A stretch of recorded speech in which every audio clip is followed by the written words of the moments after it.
So, my father that's when he went to study in France. But as I said, he couldn't do it, so he retrained to be a teacher. And he wasn't called up to labor service because he was considered an essential worker. By this time, he couldn't teach in an ordinary school, but there were still some Jewish schools around, so he was teaching there. In 1942, which was in Europe, it was already terrible for the Jews everywhere. My parents got married. Now, Hungary was in this very special position that even though it had a lot of Jews, but because it sided with Germany, Germans didn't come into Hungary. The head of the government, Admiral Horthy, which is very interesting admiral because Hungary had no sea, but anyway, he had this agreement with Hitler that they will follow the anti-Jewish laws, leave us alone, which is what happened.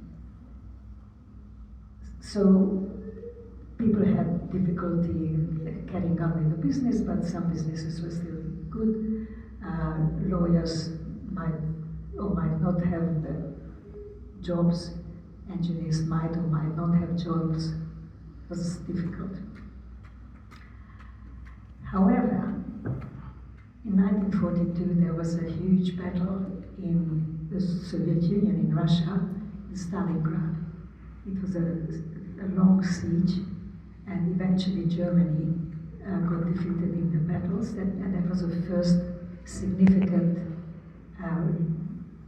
defeat that Germany had, and from then on Germany was losing the war bit by bit.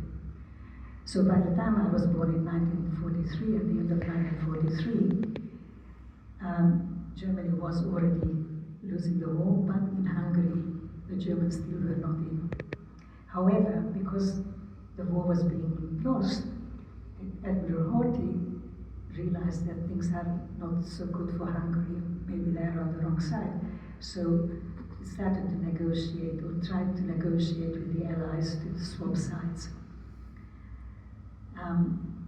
In March 1944, Hitler got wind of what happened, and that was the end of the independent administration in Hungary, and that's when Germany came into Hungary. That's when I was 5 months old. Me there. And just have a look at, no, it's actually quite significant that I'm quite a chubby little thing. So when I was 5 months old, my father was taken away and I never saw him again.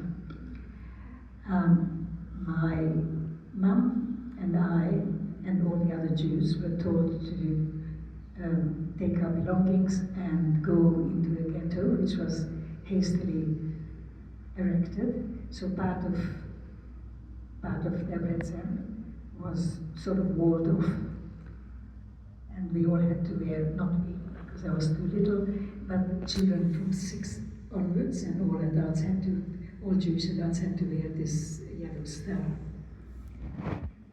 That is the Debrecen ghetto, so it's just an ordinary part of the town, but with a 3-meter wall at the end of the streets, and you had to be in there. You had to get permission to leave. And as I told you that there were a lot of Jews in Debrecen and the surroundings, so that 10,000 people were crowded into this area, and we were housed in tents.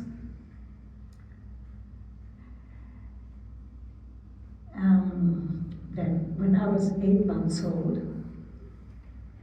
everybody was told to take whatever belongings they want to take, because we are going to be relocated. So you have to go to the railway station. And the railway station has trains, like, that's what railway stations are. But they were not passenger trains, but they were cattle wagons. And people were told to get onto these cattle wagons. But before the people got into the trains, somebody came up with a list of names, read out the list of names, and they said the families of these people go to those 2 long trains, and everybody else to all the other trains. My father's name was called out, so Mum was going with me towards a train, and then her cousins. There were 4 women, each of them with 1 child, so there were 5 women and each with 1 child. They said that they don't know why we got singled out, but we are family, so whatever happens to one of us will happen to all of us. And they came and joined us, and they were not stopped. We were all herded into the wagons. It was very crowded, there was no room for seating, everybody had to stand. And before the door was slid closed, 2 buckets were put there. One was empty for toilets, and one was full of water for drinking. And in very short time, the empty bucket got full, and the full bucket got empty, and the train was going. And next day the door was opened, the buckets were changed, the door was closed. And the next day, and the next day, and the next day, no food. So for 5 days we were going, and the 2 trains that were there, one of them went straight to Austria. We were going towards Auschwitz, but we were turned around. When we eventually were allowed to get off, we found ourselves in Austria, in Strasshof. Now the question is, why we were really there when all the other trains went straight to Auschwitz, and anybody who looked strong enough to work was selected for working, and everybody else was going straight into the gas chambers if they were young, or if they were old, or if they were sick, or mothers with children, because they said that if you kill the children, the mothers are not going to work. But we were not there. And we hadn't found it, we didn't know about it until long after the war, that there was a man called Rudolf Kessler, a Jewish guy, very, lot of chutzpah, lot of bravery, who went to Adolf Eichmann, whose job it was to get rid of 850,000 Jews who were in Hungary at the time. And he said to him that, listen, you know and I know that Germany is losing the war, and you know that, and I know that you need money to get more equipment and tanks. So would you consider, if I can get money, can I buy some Jews? And the negotiations went on and on and on. Eventually 1,600 people managed to get through these channels to Switzerland, which wasn't us. But we believe that our name was on the list somewhere, and that's why we were in this thing, because my father was one of the prominent people, prominent Zionists in the town. So that's what we think. We are not sure. But 3 or 4 years ago, Diane Armstrong wrote a book called The Collaborator, which is a fictionalized story of this Rudolf Kessler, who saved those Jews, and probably me as well. So when we got off the train, the first thing was to strip there naked. The clothes were disinfected, put back, hair shaved, and stood there with the number on the cardboard, and photos were taken. And my mum said that, look, it was terribly embarrassing to be there naked in front of total strangers, but what really got to her was to look around and see all those shaved heads. I've got face recognition problems, so I know very much. I know people just by the way they talk, they walk, and especially their hair. So blonde hair, dark hair, curly hair, short hair, long, all this kind of thing. But Mom said she looked around and all she saw was like X in a cartoon, just these heads, no name, just a number. Your identity was gone. So we were distributed into various camps. Our group had 700 people, and we went to a place called Floridsdorf, which was just on the outskirts of Vienna. Now it is part of Vienna. And we were housed in a school building of 10 classes. So 700 people in 10 classes is a pretty crowded place. It was near an oil refinery, and so most of the people were told that they had to go and work there, which was very important for the war effort, for the German war effort. But already Germany was losing the war, so there was a lot of bombing, so most of the other people went to clean the rubble on the street. But my mom was very lucky because she got the job of being a Krankenschwester, which is a nurse. She knew nothing about nursing, but she was very happy to be able to stay with me and to look after me and after the other children and after the people who got sick. At the beginning, there were some sick people. Later on, there were many sick people. If they were too sick, then they suddenly disappeared. They were sent to Theresienstadt, which was a transit camp to Auschwitz.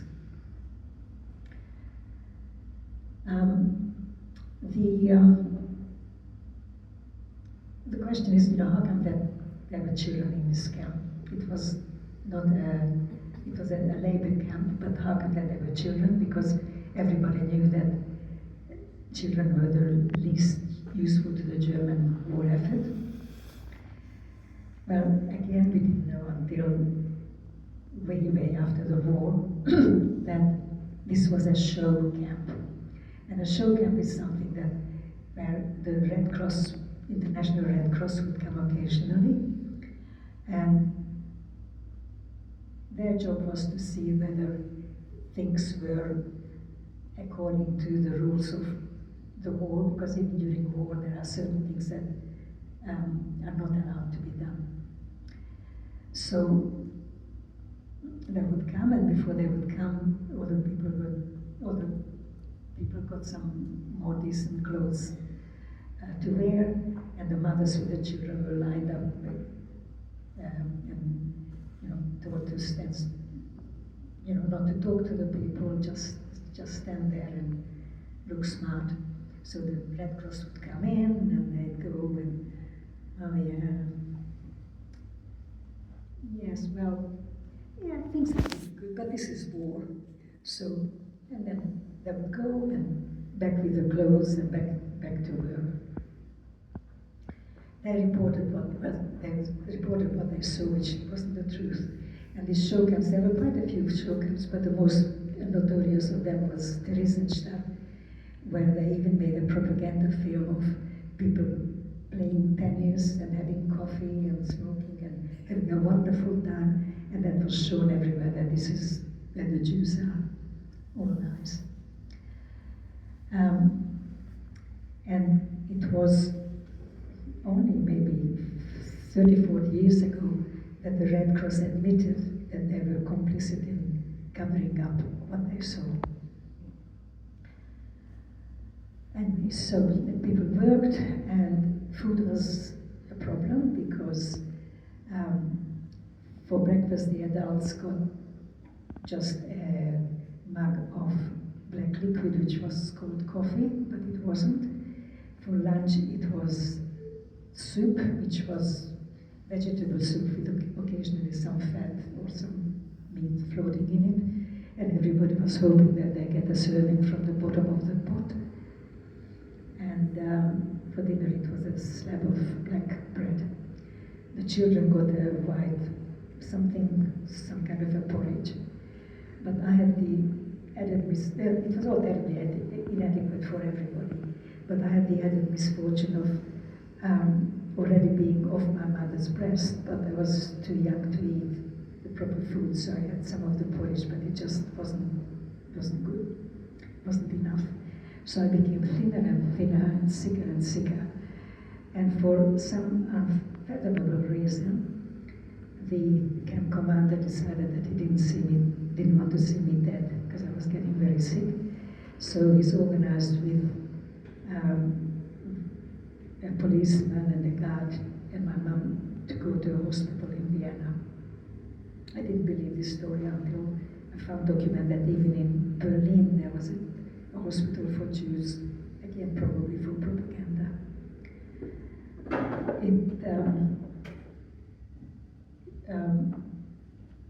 The hospital was staffed by, it used to be a Jewish hospital, the Rothschild Hospital in Vienna. By this time the Jewish doctors and Jewish nurses were already taken away, but the people who were staffing it were what were called Mischlingers, which were partly Jewish, but they had at least one Aryan grandparent, sort of the reverse of the Jewish things. So Mom had to leave me there and go back to the camp. She was supposed to stay there, but she, every now and again, could manage to take the star off and get to the hospital to have a look at me, and hoping that she would be asked for papers because she didn't have the right papers. And if you were found without the right papers, or if you were found that you were a Jew wandering without the yellow star, which she would take off before, you would have been shot straight away. Luckily, she was never detected. And one day when she came to visit me, she couldn't find me. She couldn't find me. She was running around, "Where's my child? Where's my child? Where's my child?" And I said, quieten down, she's there. And she said, "No, that's not her." There I was, sort of skin and bone, hair shaven, looking really terrible. So Mom went back to camp. She was so upset that one of the people there, one of the women there, wanted to cheer her up and wanted to give her something, some treasure. So she gave my mom her greatest treasure, which was an old used toothbrush. And whenever I think of that, was the best she could get, so you can imagine that the rest of the conditions were what they were. The next time when she came to visit me, she found me barely breathing, just vacantly looking at the ceiling, and so she realized that I was dying. Now, in that picture that I showed you as a baby, the man was 5 months old, so at 8 months old when we were deported, I was 9 kilos. Now, when I was about 9 months later, I was 5 kilos. So instead of growing, I was just totally skin and bone. So anyway, she smuggled me out from there under her coat and walked back to the camp. Everybody felt sorry for me, I guess, but they were not surprised. They've seen too many terrible things. But that was the luckiest thing for me, that she smuggled me out, because a few days later, people were told that we are going to be relocated again. Take whatever you want to take, if you want to take something, because the Allies were coming, they were coming closer and closer, and instead of leaving us behind and trying to save their own skin, they still were herding us with them. So there were no trucks, there were no anything else, it was just marching. Anybody who said that we are not going got shot. Anybody who couldn't go got shot, who was too weak to go. Anybody who was too far behind got shot. Anybody who tried to escape got shot. It was a bit like Hansel and Gretel's story with the pebbles, you know. You walked and there were dead people behind you. In one of the villages, so as we were walking, so this is just a picture picture of not our group, but a group of these people who were just herded along. After the war, it was referred to as a death march, because anybody who wasn't shot or anybody who didn't die along the way ended up in one of the death camps where they were killed. So we were heading towards Mauthausen, which was 200 kilometers away. And 200 kilometers, even when you are young and fit and healthy and good weather, it's a long way. But these were people terribly undernourished, and it was in the snow, and the food along the way was just raw potatoes and snow for drinking. It was terrible. And the people in the villages would come out and look, and I'm sure some of them felt, some of the people felt sorry for us. And I'm also sure that some of the people thought finally they're getting rid of them. But in one of the villages, a woman ran out and left her little baby carriage for in front of my mom. And not that one, but something like that. And Mom said that apart from the fact that it was helpful, it was very good, you know, really good. She said that she felt so happy that out there's still some good people. It was just this moral support.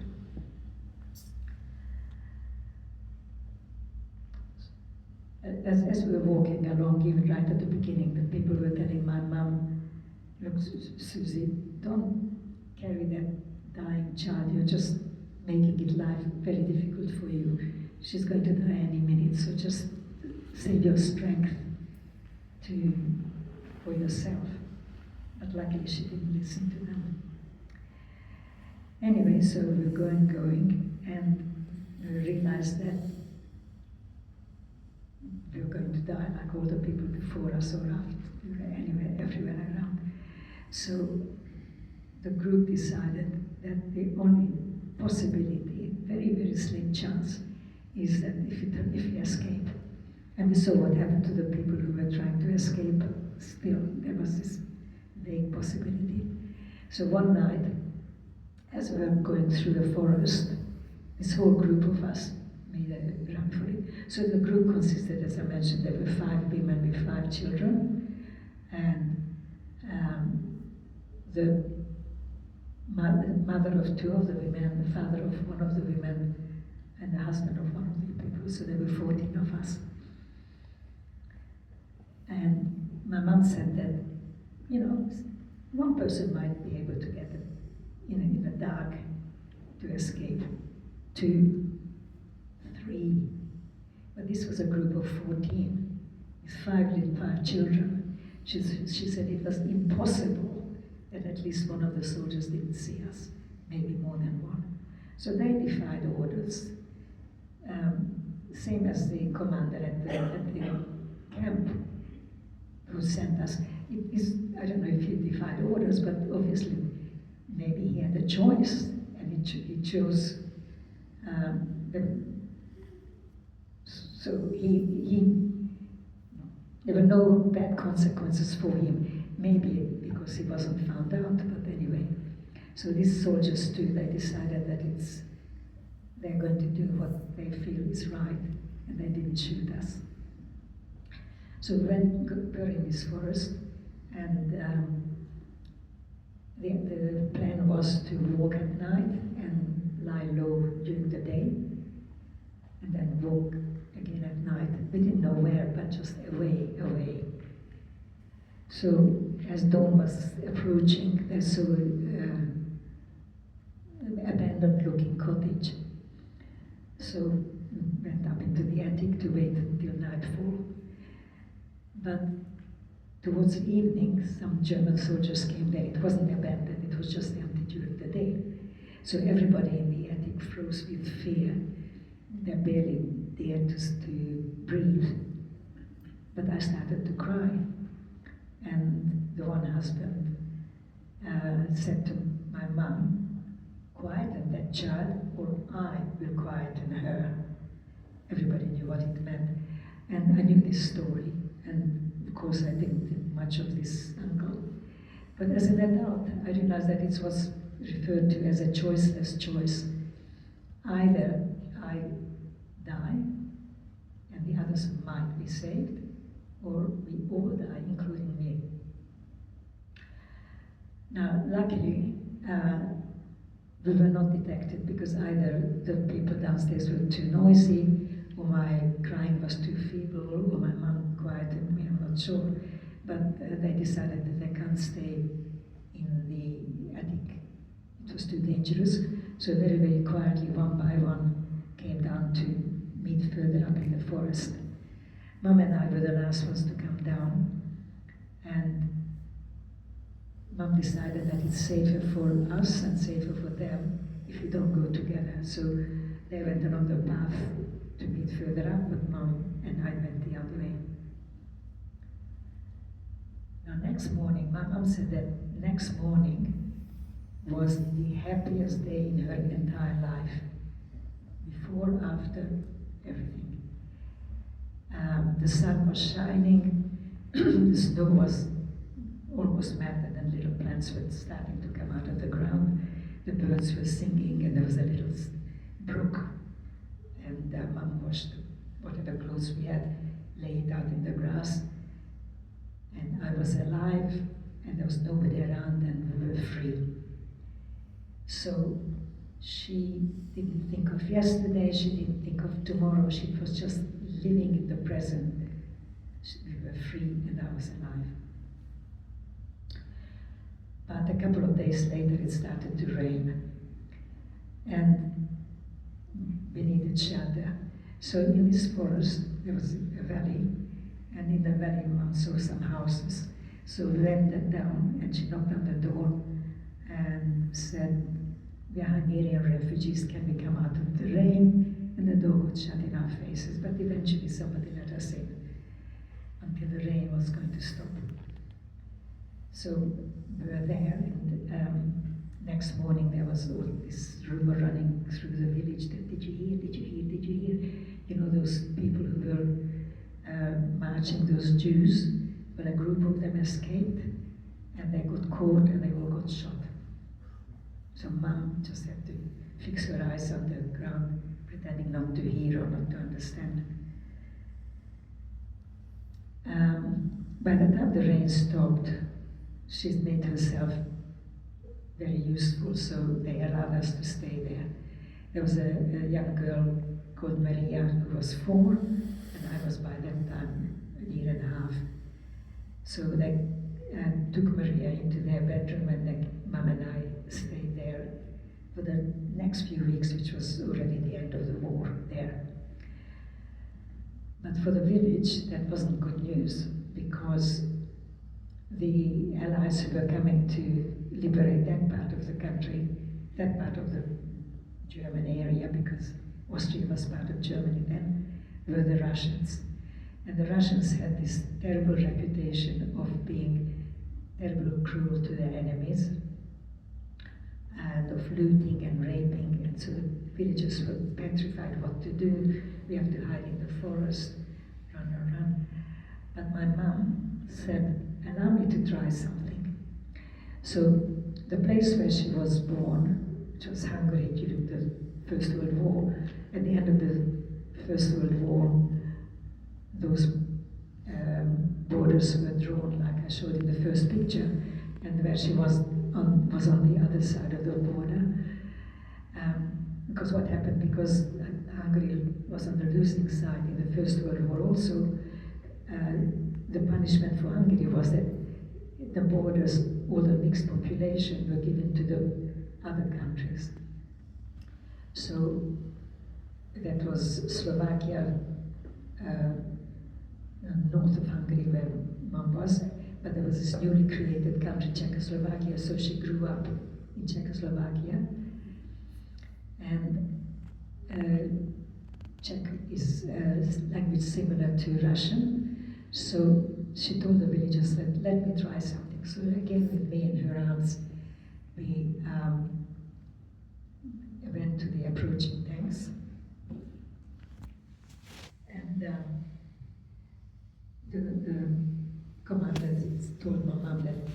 wants to speak to the head of the village, and Mum said, look, he's still at war.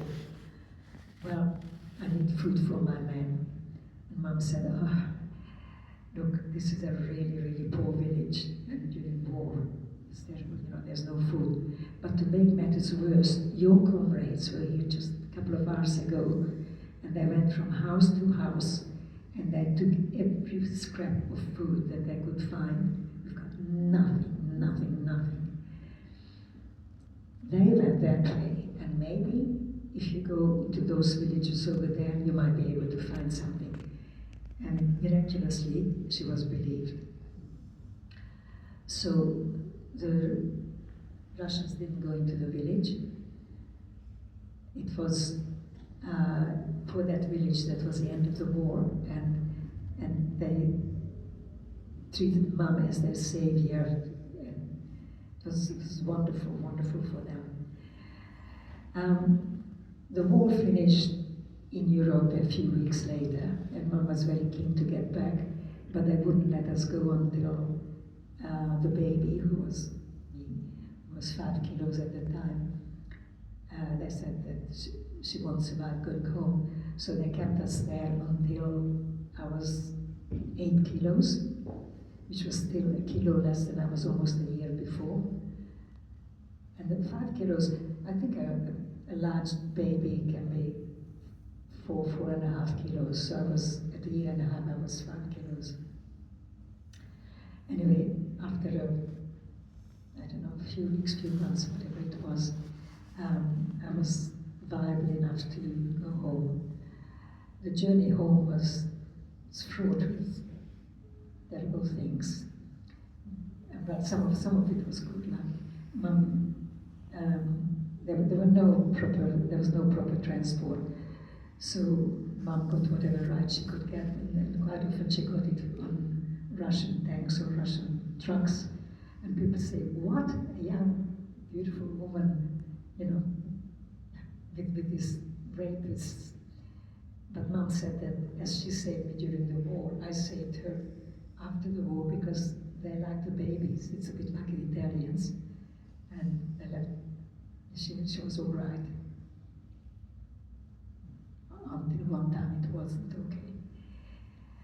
She was helped by the joint to come home, and the journey, which nowadays from Melk, which is where she eventually got to the joint, to Budapest, is maybe 3 hours by car or less. It took Mum 3 weeks to get home. She got to Budapest, where she had an uncle who survived the war, because Budapest had this special status, which wasn't until the end of the war. The Jews were more or less safe there. And anyway, this uncle survived, and realized that the rest of the family was gone. My father wasn't going to come back. But when we got back to Debrecen, where I was born, to her greatest joy, the family that we thought was shot, they were there. So unfortunately for the other group who got killed, but very luckily for us, they survived the war. And they were my only relatives that I had. They were my second cousins. My mum, who had 4 brothers, all of them in labor camp. One died in Germany of starvation. He was working in the mines. One froze to death in Russia. One died of disease in the labor camp. One got captured by the Russians as a prisoner of war. And if you hear about various prisoners of war, the ones in Russia were the worst off. But because they found out that my uncle had been a soldier in the Czech army, and the Czechs were friends, they gave him the choice of being a partisan fighting against the Germans, which he very willingly took. So he's the only one who survived, and eventually, with all his expertise in the army, when Israel was created, he went and fought there in independence. My dad was one of 8 siblings. Only 2 survived. The wife and the twin daughters of one got gassed in Auschwitz. The husband and the child of the other also didn't survive. I don't know exactly how they died. And it wasn't until about 1.5 years ago when I was visiting at Tommy's mom's place, and there was a friend of hers there who said that, oh, she loves doing genealogy. So I said, oh, can you find out something about my family? And that's when she came back eventually with the names of all my dad's siblings. I knew their names, but then the wives and the children, and it was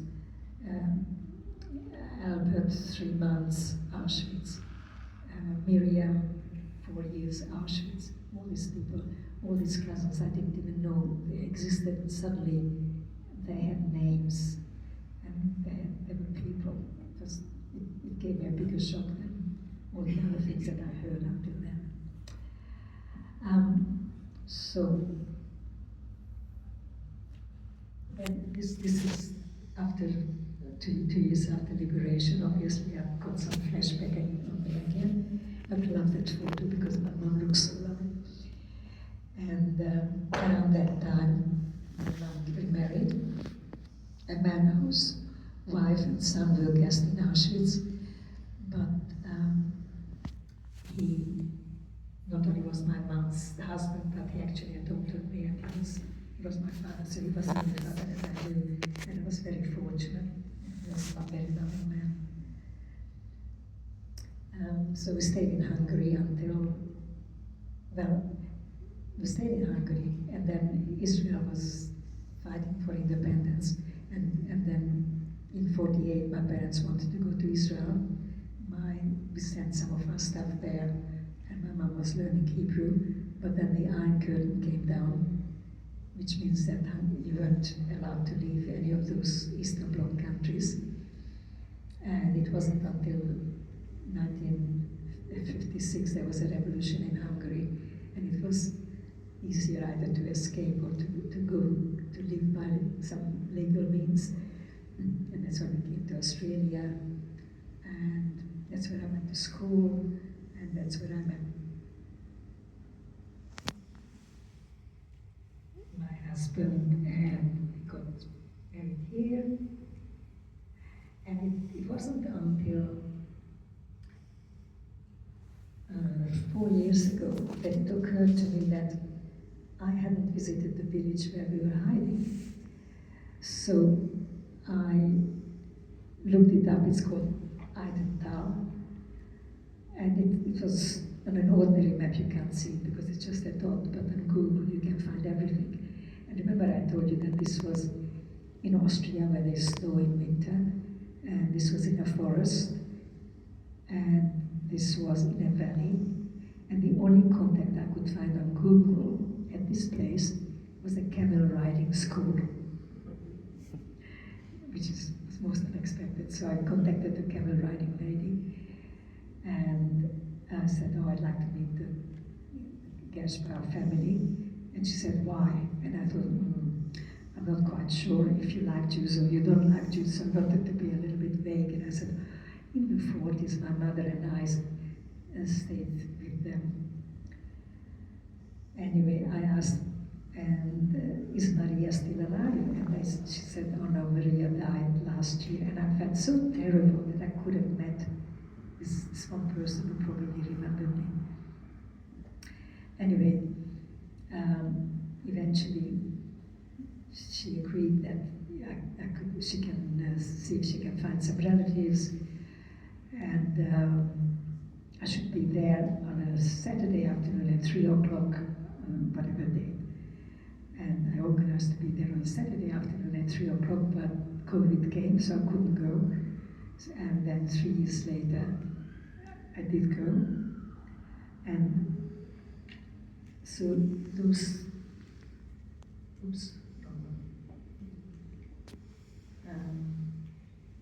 that lady and that one, they are the nieces of the family that was hiding us.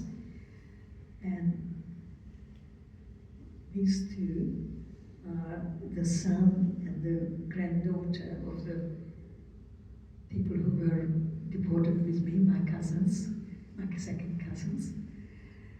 And when I got there, they were wearing a mask and they wanted to be at arm's length. I didn't know why I was there, except they knew it was something to do with the war. I told them only that part of the story which related to them about the saving of us. And by the time I finished it, they were in tears and they were cuddling me and everything. So it was a very, very lovely ending to that pretty grim story. And well, there are lots of details which I'm leaving out, but if there are any questions, I'm happy to answer them. The last slide. The last one, of course, the last one. Absolutely. That's an old photo. It's about, I don't know, 4 years old, 5 years old, something like that, of my 4 grandchildren. Pride of my life, and whenever I look at that photo, and whenever I look at them, actually, I think, well, thank God that Hitler didn't win. It's just, yeah. Yes. Do you have any siblings? So did your mom, when she got remarried, have any? No, I used to pester my parents, first when I wanted an older brother, and they said, forget about that. It's hard to arrange. And then I said, all right, anything will do. And my dad said that, look, I had a son and God took him away, and now I've got a daughter whom I love, and that's enough, which was the beautiful answer. But I told everybody that actually I had a brother, because of course I never knew him, so that was my sibling story. But the 2 cousins who were closest to me in age, there was one who was 4 months younger, who was deported with me, and he weathered the war quite well because he stayed on his mother's breast right through. So the rest of the family gave little bits of extra food from our ration to the mother. And there was another who was 6 years older, and they were my brother and sister all the time. And very sadly, he died just 2 years ago, and I miss him terribly.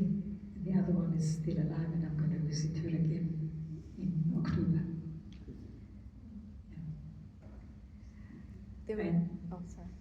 There were a couple of photos that jumped through. Could Oh, we go okay. back to those?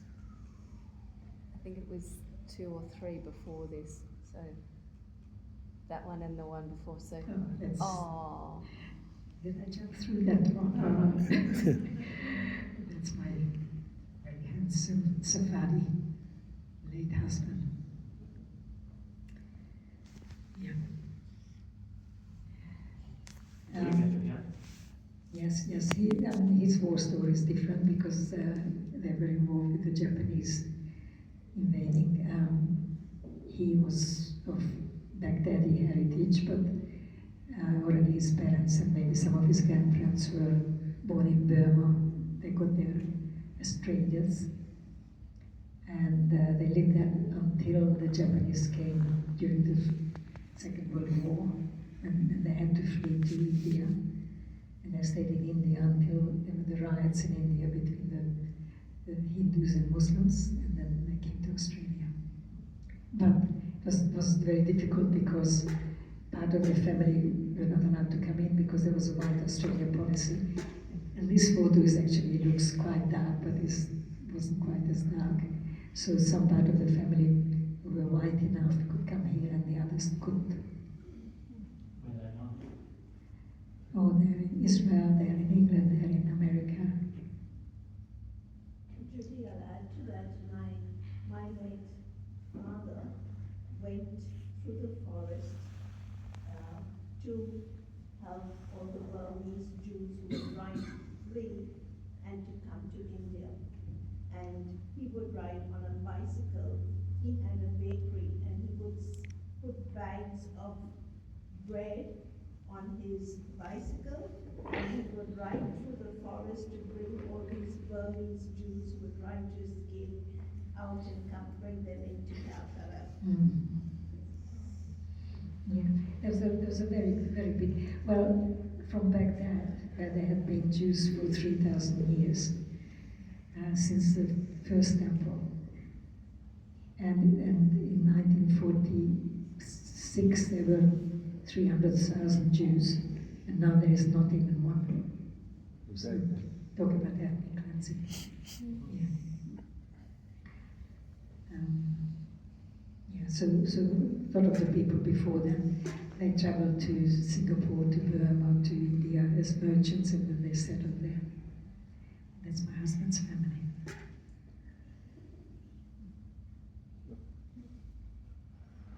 Okay. Thank you very much. Thank you, Judy. I'm going to come next to you. I want to really thank you for sharing your story. I've been with you for 45 years, plus or minus a few days. I don't think I've heard almost any of this. I'd like to also meet your lovely husband and your mother as well. And it's lovely to hear the story. It's actually, it's not lovely, it's terrible to hear the story. It's really a very, very difficult story, and a story of loss and a story of desperation and sadness. But thankfully, there was some beautiful few moments and some people that did help. There's always hopefully some good people out there, and it's some good results I can see in the room too. And this is, I tell my story at the Jewish Museum and also at Courage to Care. And in Courage to Care, the emphasis is on all the people that helped at the peril of their own lives. So, for example, that woman who brought the carriage, this was at the time when if you gave a Jew a piece of moldy bread, you could get shot because it was done to help the Jews. And so they were flying along the way without whom I wouldn't be here. I missed the beginning, but looks like Mark might have recorded it, so I'll from the beginning. But were you interviewed for the Spielberg project? And you've obviously documented this, but have you published any of your stories? Or? No, because well, actually, my daughter did a Hans Kimmel when she was at Moriah. It's you have to do research on one of your family members, and so she wrote about my mom and about my husband's family as well. And I've written quite a bit for myself. There was one little bit that has been published as part of the anthology of the child survivors. And but that's just one page. I was at a creative writing class, and they gave homework, and I misunderstood the homework. And apparently the homework was, I remember, and you just had to write something about you remember. But I heard as I don't remember. And I thought, what a stupid heading. How can I write about something that you don't remember? And then suddenly this came to my head. And it's only a page. And it just flowed. It just 5 paragraphs. I remember when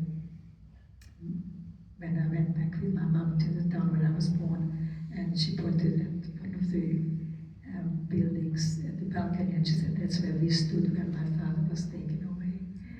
And I don't remember when we were in the cattle wagon, and my mom grabbed some biscuit crumbs to feed me in the train. And how my mother looked then in her with a backpack and a ski outfit, and the glass potty hanging off the backpack. And I don't remember when I was in hospital and dying, and I don't remember when we were hiding. And the last bit says that I don't remember, but I can see them all in my mind's eye. Yes, my mum was young and healthy, and the miracle of what she did, her bravery, and the miracle of survival. So it's only one page, and it's on the very last page of this anthology because all the other ones are people who remember the thing. You Yep. mentioned about them wearing. Oh, thank you, Sophie. Yes. It's going to be a Jewish goodbye, thank you. You mentioned about when the Red Cross came to examine you, that you were given some clothing to wear. Was that taken away after they? Yeah. That was just for show. Everything was for just for show. So it was just like a day or something you wore and displayed it and. Yeah, I don't know exactly, to tell you the truth. I just know that it was not the usual thing that they were wearing. It was specially so. So we looked, they looked, or we looked, in quite reasonably good condition. My mother was in Westerbork, which was another show, Story. Yeah. with another show camp that was much the same setup.